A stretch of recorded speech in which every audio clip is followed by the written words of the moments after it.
Today we are reading Elemental. After the video, if you want more no prep learning activities, visit laurenmartinbooks.com. To preview 180 days of preschool activities to teach every kindergarten readiness skill in minutes a day, click the link below the video or visit Lauren Martin Books. Now let's read Disney Pixar's Elemental, adapted by Cynthia Liu, illustrated by Giuseppe Dows, designed by Tony Fajarin. Many years ago, two fire people named Bernie and Cinder moved to Element City for a better life. It wasn't easy. The elements who lived there, fire, water, earth, and air, didn't always mix. Bernie and Cinder opened a shop in Firetown where they displayed the blue flame, a symbol of their homeland and traditions. Soon they had a daughter named Ember. Ember developed a talent for sculpting sugar and glass and had a fiery personality. When her father retired, she would take over the shop, but she needed to control her temper first.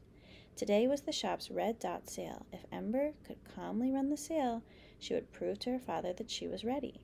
But soon after the doors opened and eager customers rushed in, Ember's temper flared. Ember dashed to the basement and exploded with anger. Her emotional eruption caused a pipe to burst. Water sprayed everywhere. Ember managed to plug the leak, but the basement was flooded. Suddenly, Wade, a water person and a city inspector, appeared from the water. He had been sucked into the basement through the gushing pipe. He surveyed the mess and burst into tears. There were so many code violations. He wrote up a bunch of tickets and left the shop. The shop could be shut down. Ember had to stop Wade. Ember caught up to Wade at City Hall, but he had already sent the tickets to Fern in the processing department. Ember explained how important the shop was to her father. Wade agreed to help. They tried to convince Fern to tear up the tickets, but Ember's temper flared again, and whoosh, Fern's office went up in flames. The shop was doomed. Ember and Wade went to an airball game to find Wade's boss, Gail. They hoped she would forgive the tickets. Gail told them there was a leak somewhere in the city. If Wade and Ember could find the source and fix it, Gail would forget about the tickets.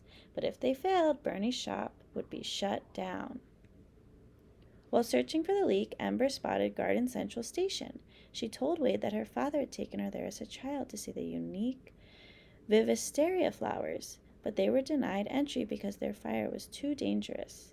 The building had flooded a few years later, so Ember had never gotten to see the flowers.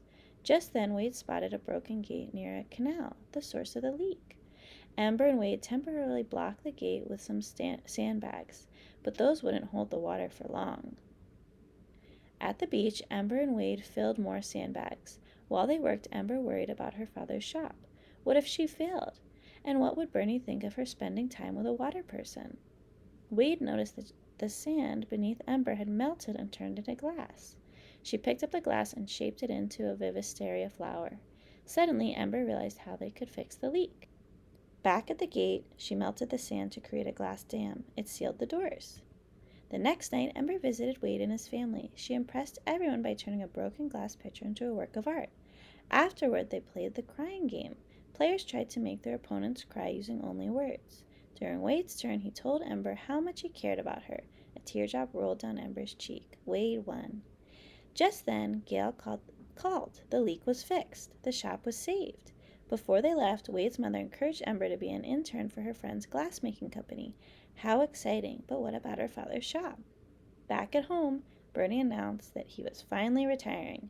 Ember would run the shop. Her light dimmed. She couldn't disappoint her father. Ember had to say goodbye to her chance of becoming a glassmaker and goodbye to Wade, too. But Wade had a surprise for her.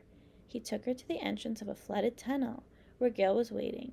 Gail blew a huge bubble in the water and Ember jumped inside.